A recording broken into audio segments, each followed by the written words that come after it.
Ladies and gentlemen, Cash Michaels. Ta-da. Hi, everybody. Cash, political analyst for us here on WPTF, journalist as well. The Carolinian, right? Yeah. And the Wilmington Journal. There you go. Cash Michaels on the phone line, or actually Skyping with us right now. Yes, I'm waving too, in case you can't see. Oh well, we don't have it's radio. It's not Skype TV. That's why we have to mention Skype on the radio waves if we use it. Cash with us here. Glad to have him along for this Monday ride. Thank him too for being a little flexible with us here. Boy, we have a lot to get to, and I want to start with this big thing. I mean, boy, the Sunday talk shows. You know, they had to mention the GOP debate because it's the big story, and they've been hammering Trump for the last month. So they mentioned that, but they were quick to get that out of the way, very quick to get it, because they could not contain themselves. The talking heads could not, over the possibility of Biden running for president against Hillary. They were going nuts yesterday. I didn't see any of it, but I understand what you're saying. It is tantalizing only to the extent that those of us in the media, when we see drama on one side of the equation, we look to try to find what drama can be drummed up on the other side. I mean, because after all, we're in the business of storytelling, and the better the story, the bigger the audience, or the bigger the readership. And right now, Bernie is giving Hillary all she can handle.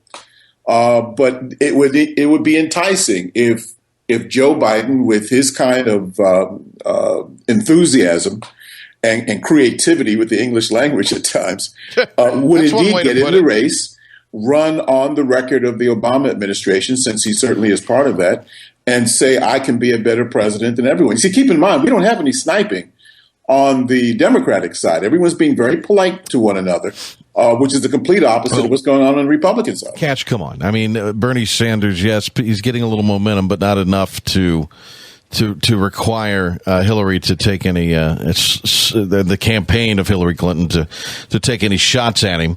And I think if Biden gets in, the gloves perhaps come off a little bit on this thing, and that tone that you were shouting about there will change a little bit. I actually think the tone on that changes dramatically.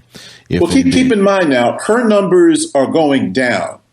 And the news about her emails and the news about her situation with Benghazi, I believe she's agreed to testify. Oh, no, those numbers are that's, in fact, the only reason I think this is being strongly considered from the vice president and his campaign. But my point, though, is that right now, as strong as Hillary Clinton is, and make no mistake about it, I think that she'll actually survive all of this. But right now, it is looking very challenging. This is not an easy walk for her.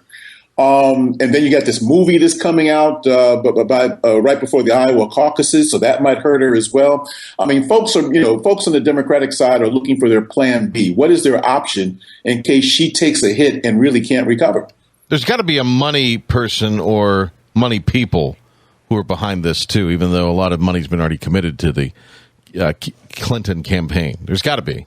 Well, yeah, I would agree. And that's unfortunate because, we would like for our democracy to be decided primarily by the people, not by the folks with the pocketbooks. Sure.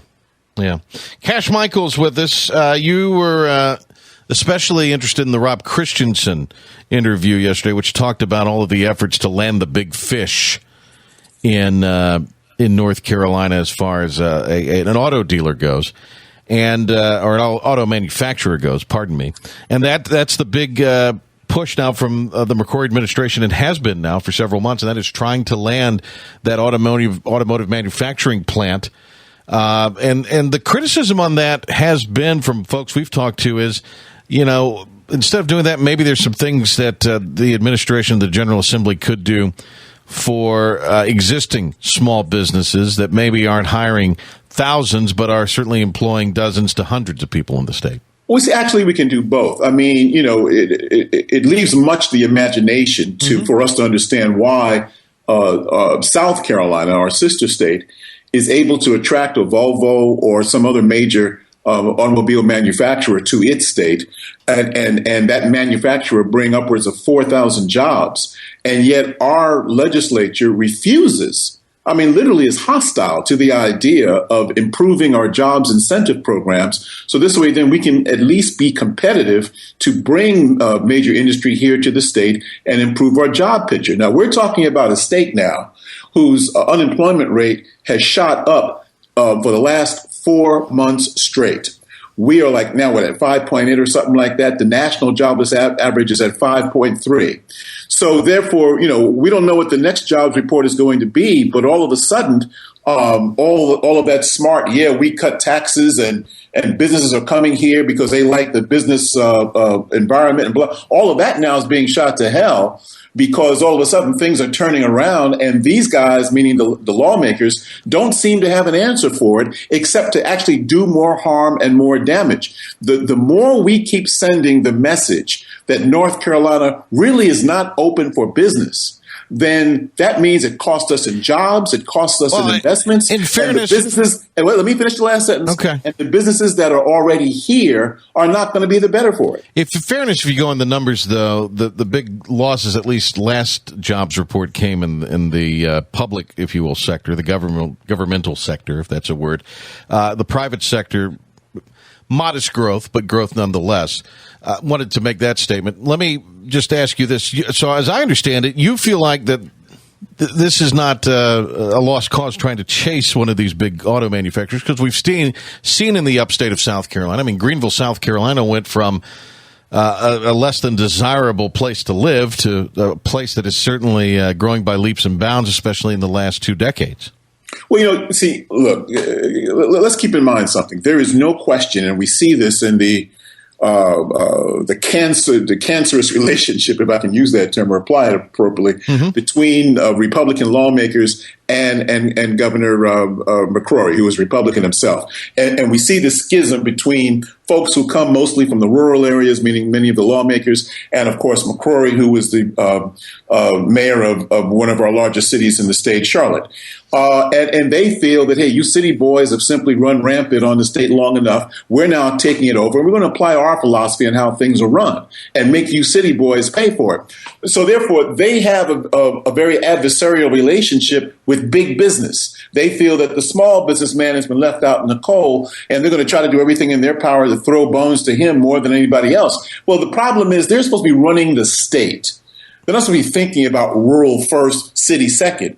They're supposed to be thinking about the state, period. Yeah, and we are not seeing the fruits of their philosophy in terms of benefiting everyone. We definitely the rural-urban divide and how that has spilled over to politics is a fascinating topic we need to talk about one day. Maybe we can talk about that next week because we are out of time here. But it's good to talk to you this time, Cash.